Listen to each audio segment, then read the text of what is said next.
Hello दोस्तों, कैसे हैं आप सब। उम्मीद करते हैं कि आप सब बढ़िया होंगे और अपनी पढ़ाई पे बढ़िया से ध्यान दे रहे होंगे। जैसा कि हम लोगों की इस यूट्यूब सीरीज़ में आधुनिक भारत का इतिहास चल रहा है और आधुनिक भारत के इतिहास में अभी तक हम लोगों ने यूरोपियों के आगमन के बारे में पढ़ा था और उसमें बढ़ते हुए आगे हम लोगों ने क्रमशः पुर्तगीज़ों और डचों के बारे में पढ़ लिया था। अब हम लोग बात करने वाले हैं अंग्रेज़ों के बारे में, जिसमें से एक वीडियो हम लोगों का आ चुका है और आज का वीडियो हम लोगों का दूसरा होगा और ये अंतिम वीडियो होगा अंग्रेज़ों के विषय में। तो चलिए शुरू करते हैं। जैसा कि पिछले वीडियो में हमने बात किया था कि कैसे 1612 ईस्वी में जो सावल्ली का युद्ध होता है उसने अंग्रेजों की किस्मत को लगभग पलट कर रख दिया था और उस युद्ध में उन्होंने पुर्तगालियों को जिस तरह से पराजित किया उसने काफ़ी प्रभावित किया जहांगीर को और इसी से जहांगीर प्रभावित होकर उन्हें एक स्थायी फैक्ट्री लगाने के लिए सूरत में अनुमति प्रदान कर देता है। तो आज हम लोग आगे बढ़ते हुए देखेंगे कि कंपनी के ग्रोथ के लिए कैसे जेम्स प्रथम द्वारा टॉमस रो नामक एक राजदूत को भेजा जाता है इंडिया में, ताकि वो अपनी इस कंपनी का और ग्रोथ तेजी से कर सके और कंपनी का जो एक सीमित एरिया था उसको और बृहद स्थिति में बढ़ाए। तो हम लोग देखेंगे कि सर टॉमस रो, जो कि जेम्स प्रथम का राजदूत था, वो भारत में 18 सितंबर 1615 को भारत में आता है और ये सूरत में पहुंचा जहां पे अस्थायी फैक्ट्री की अनुमति प्रदान की थी जहांगीर ने। और वहां की परिस्थितियों को देखने के बाद उसे पता चलता है कि व्यापारी क्षेत्राधिकार के लिए उन्हें और ज़्यादा क्षेत्र की जरूरत पड़ेगी और विभिन्न क्षेत्रों में जाकर व्यापार करने की जरूरत पड़ेगी। तो वो इसकी अनुमति लेने के लिए जहांगीर से मिलने का निश्चय करता है और जहांगीर से मुलाकात उसकी 1616 में अजमेर में होती है। तो यहाँ से क्वेश्चन बनता है कि जहांगीर सर्वप्रथम भारत कब आया था। तो भारत आने का क्रम तो उसका 1615 ईस्वी था, लेकिन जहांगीर से अगर मुलाकात की बात की जाए तो हम अजमेर में मिला था 1616 में। तो ये मुलाकात यूँ कहे कि इस मुलाकात ने अंग्रेजी ईस्ट इंडिया कंपनी की किस्मत को बदल दिया और जहांगीर टॉमस रो से काफ़ी प्रभावित हुआ और उसने जहांगीर को अपने प्रभाव में लेकर के अपनी कंपनी के विस्तारवादी नीति को और आगे बढ़ाया। आगे हम लोग देखेंगे कि 1632 ईस्वी में कैसे गोलकुंडा के जो शासक हैं उनसे 1632 ईस्वी में गोलकुंडा के सुल्तान से 500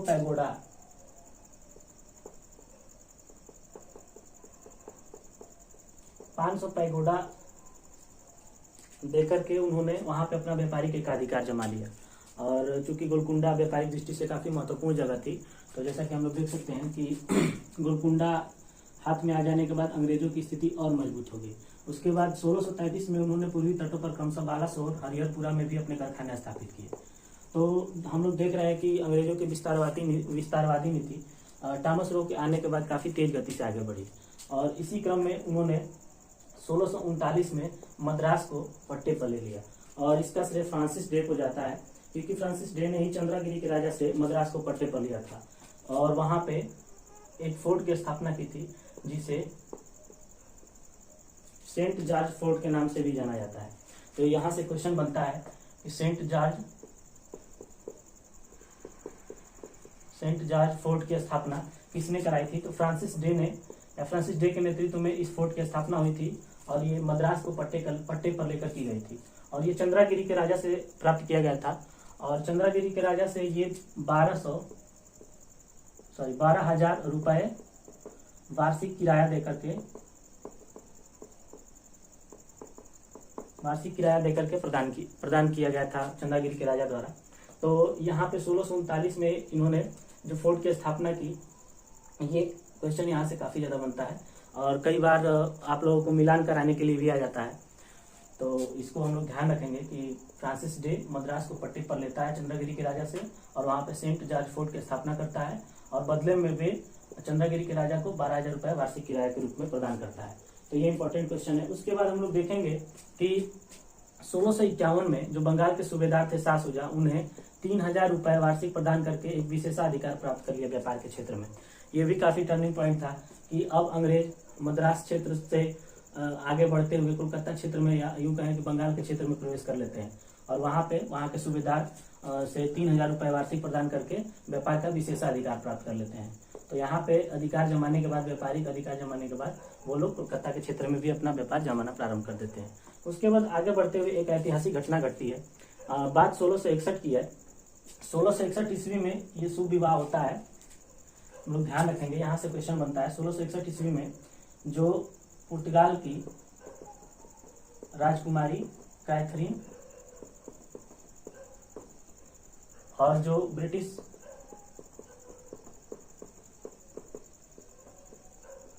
राजकुमार चार्ल्स द्वितीय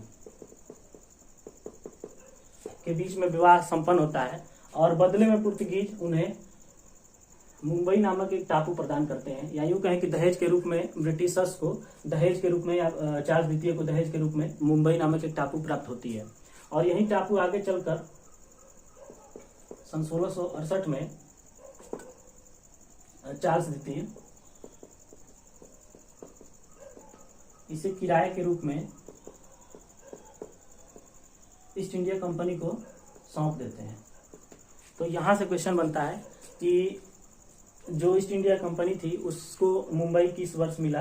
तो याद रखेंगे कि 1661 ईस्वी में तो विवाह संपन्न होता है, लेकिन किसके किसके मध्य विवाह संपन्न होता है, तो कैथरीन जो कि पुर्तगाल की एक राजकुमारी थी और ब्रिटिश राजकुमार चार्ल्स द्वितीय के मध्य। और 1668 में ठीक 7 सालों बाद ये जो होता है मुंबई जो द्वीप होती है उसको किराए पर प्रदान कर दिया जाता है चार्ल्स द्वितीय द्वारा ईस्ट इंडिया कंपनी को। तो ये ध्यान में रखेंगे। और किराए के रूप में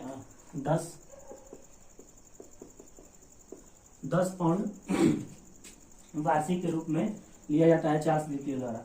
तो यहाँ पे हम लोग इसको वीवीआई कर देंगे, क्योंकि ऐसे एग्जामों में इस टाइप के क्वेश्चन काफ़ी पूछे जाते हैं। उसके बाद हम लोग देखेंगे कि जो मुंबई द्वीप होती है, तो मुंबई का मतलब एक्चुअल में संस्थापक भी पूछा जाता है कि मुंबई का जो वास्तविक संस्थापक था उसको किसको माना जाता है। तो बहुत से लोग गलती कर देते हैं और चार्ल्स द्वितीय को ही ऑप्शन में देखने के बाद उसको टिक कर देते हैं। लेकिन यहाँ पे एक अंग्रेज होता है जो ईस्ट इंडिया कंपनी में एक अधिकारी होता है, गेराल्ड अंगियार नाम का होता है। तो ये लोग हम लोग ध्यान रखेंगे। गेराल्ड अंगियार नामक एक अंग्रेज अधिकारी होता है, उसे मुंबई का संस्थापक कहा जाता है या वास्तविक मुंबई का संस्थापक कहा जाता है, क्योंकि इसने ही मुंबई पर बंदरगाह की भी स्थापना की थी, जिससे कि व्यापारिक दृष्टि से अंग्रेजों को और आसानी हो। तो हम लोग देख रहे हैं कि कैसे उन्होंने मद्रास के एरिया पे कब्जा करने के बाद कोलकाता के एरिया में प्रवेश किया, और यहाँ पे कब्जा करने के बाद भाग्यवश उन्हें मुंबई भी प्राप्त हो जाती है। तो ये जो ट्राइंगल का हम लोगों ने पिछले वीडियो में बताया था कि कितना ज़्यादा महत्व था, तो हम लोग देख सकते हैं इसमें कि कैसे उन्होंने ट्राइंगल पे लगभग अपना अधिकार कर लिया था। और इसी के एवज में या यूँ कहे कि इसी अधिकार क्षेत्र के घमंड में आकर 1686 ईस्वी में उनकी झड़प होती है औरंगजेब से। क्योंकि औरंगजेब, ध्यान रखना है कि 1657-58 में औरंगजेब गद्दी पे बैठा था, 1707 तक गद्दी पे रहा। इस बीच काफ़ी प्रमुख घटनाएं घटी। तो जो 1680 ईस्वी में औरंगजेब ने जजिया कर सब पे लगाया था, तो उसमें कंपनी पे भी जजिया कर लगा था। लेकिन अंग्रेजों ने अपने आप को, अंग्रेजों को लगा कि हम लोग काफ़ी शक्तिशाली हैं, तो हम लोग इस कर से बच सकते हैं। और उन्होंने क्या किया कि कोलकाता में एक जगह है हुगली नामक स्थान पे इन्होंने जो कर वसूलने के लिए मुगल सैनिक आए थे उनको मार के भगा दिया, जिससे नाराज होकर के औरंगजेब ने अंग्रेजों के खिलाफ युद्ध छेड़ दिया। और इस युद्ध में काफ़ी बुरी तरह हार का सामना करना पड़ा अंग्रेजों को। तो ये पूछा जाता है कि अंग्रेजों और औरंगजेब के मध्य झड़प किस सन में हुआ था। तो 1686 में अंग्रेज और औरंगजेब के मध्य युद्ध हुआ था। और इस युद्ध में अंग्रेज जब बुरी तरह हार जाते हैं तो उन्हें अपना हर जगह से व्यापार क्षेत्र छोड़कर भागना पड़ा। तो क्वेश्चन आता है कि इस युद्ध में अंग्रेजों का नेतृत्व किसने किया था। तो सर जॉन चाइल्ड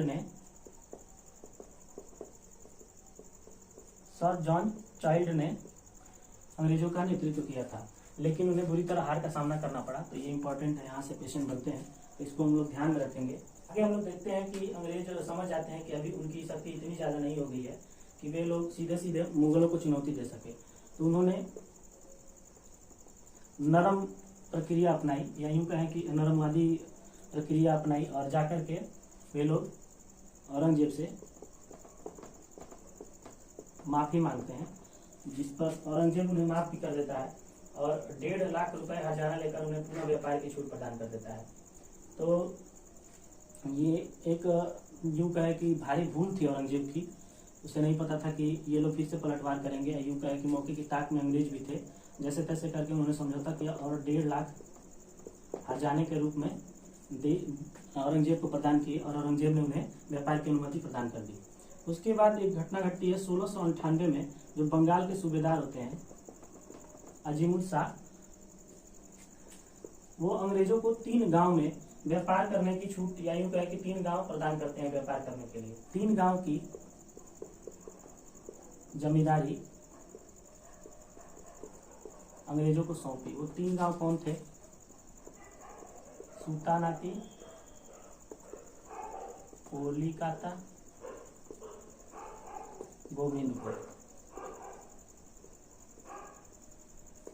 तो इसमें इन तीनों गांवों में सबसे बड़ा गांव चूंकि कोलिकाता था, चलिए ऊपर हम इसको हटा देते हैं, देखेंगे।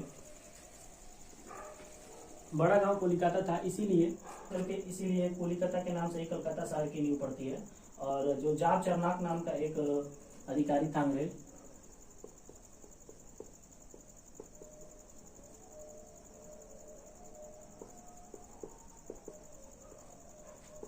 इसे ही कोलकाता का संस्थापक कहा जाता है।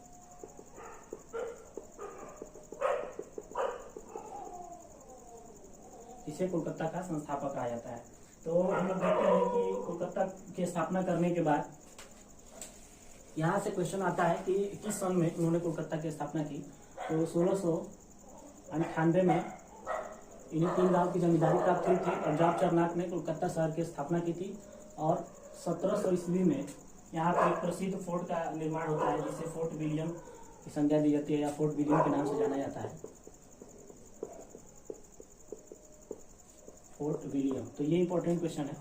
तो फोर्ट विलियम की स्थापना जाब चरनाक के द्वारा ही की जाती है। इसके भी संस्थापक जाब चरनाक ही होंगे। तो फोर्ट विलियम की स्थापना की जाती है और 1700 ईस्वी में कोलकाता को पहला प्रेसिडेंसी नगर घोषित कर दिया जाता है अंग्रेजों द्वारा। तो क्वेश्चन आता है ये वनडे एग्जामों में, पहला प्रेसिडेंसी नगर कौन सा था? तो कोलकाता 1700 ईस्वी में। और किसके द्वारा स्थापित किया गया था? तो जाब चरनाक के द्वारा। तो ये एक इम्पोर्टेंट घटना घटी हुई थी और जिसके बारे में हम लोगों को ध्यान रखना है।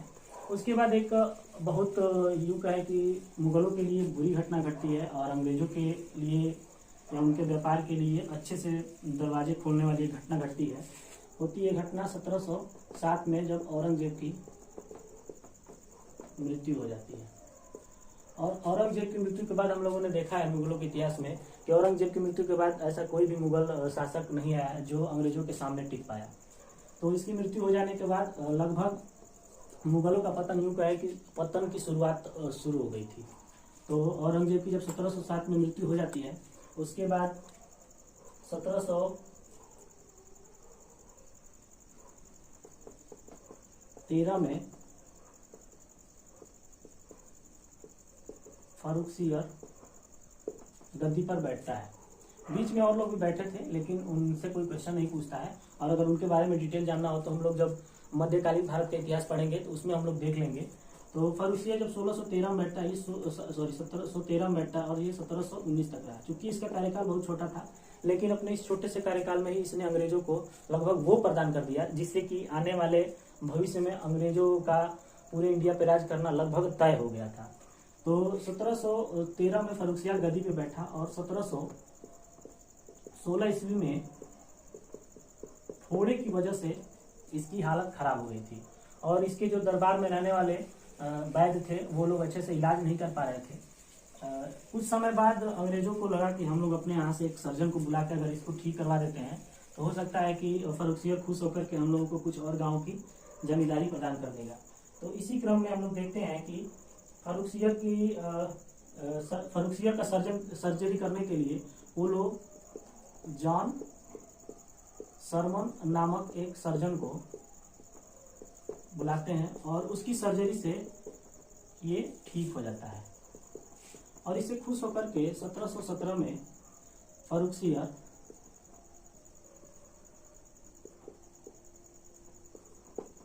एक शाही फरमान जारी करता है और इस शाही फरमान में कुछ महत्वपूर्ण चीजें थी जिनके बारे में हम लोग देखेंगे। सबसे पहले इस फरमान में कहा गया था कि बंगाल में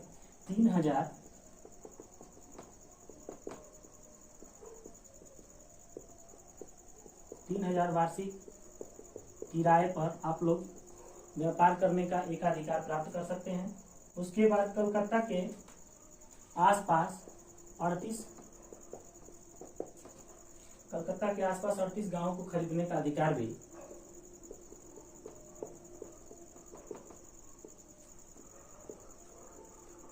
अधिकार भी अंग्रेजों को प्राप्त हो जाता है।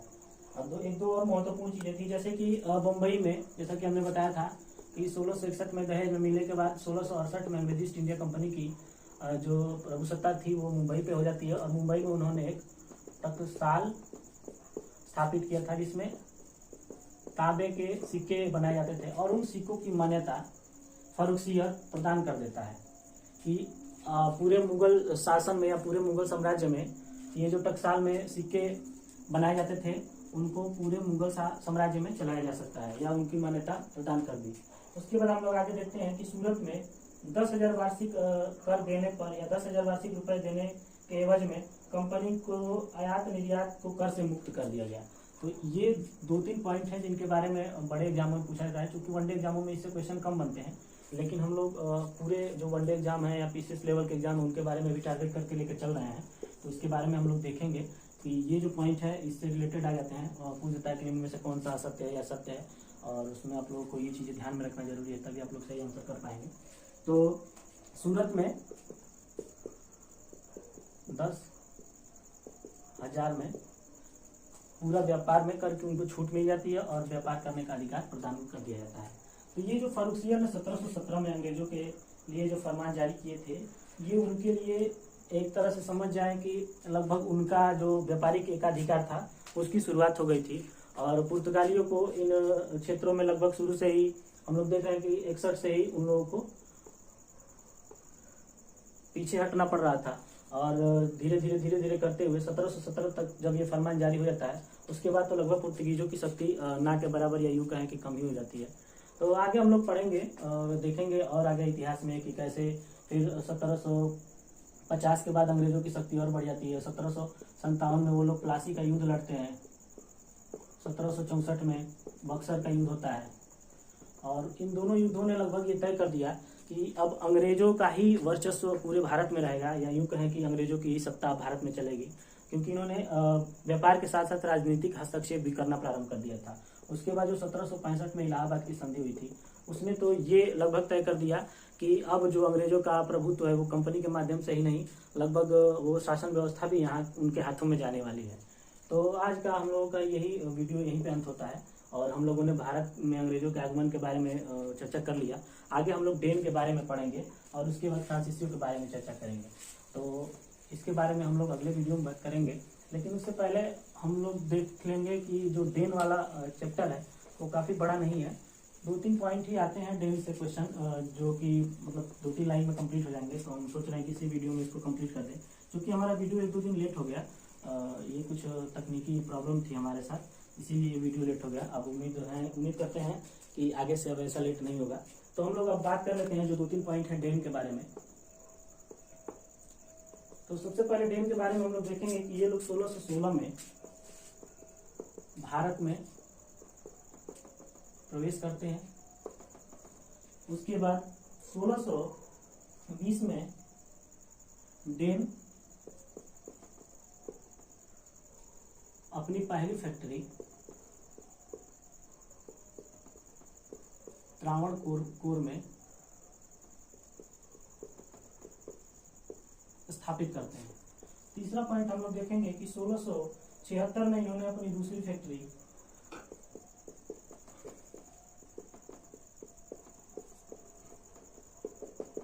सेरामपुर जो कि बंगाल में पड़ता है, सेरामपुर में स्थापित करते हैं। और आखिरी पॉइंट, चौथा पॉइंट होगा कि 1745 ईस्वी में ये लोग अपनी सभी फैक्ट्रियां अंग्रेजों को बेच देते हैं और भारत छोड़ के चले जाते हैं।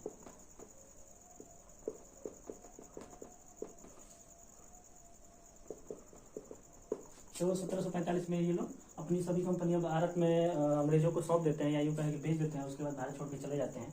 तो ये डेन से यही 4 टॉपिक से क्वेश्चन जो बनते हैं। तो अगले वीडियो में हम लोग बात करेंगे फ्रांसीसियो के बारे में, और उम्मीद करते हैं कि हमारा वीडियो आप लोगों को पसंद आ रहा होगा। तो अगर हमारा वीडियो आप लोगों को पसंद आ रहा होगा तो इसको लाइक कमेंट करें, और पिछले वीडियो में आपने बहुत ज़्यादा अच्छे से प्यार दिया है, उसके लिए बहुत बहुत धन्यवाद। और हम लोग उम्मीद करते हैं कि ऐसे ही आप लोगों का प्यार आशीर्वाद बना रहेगा।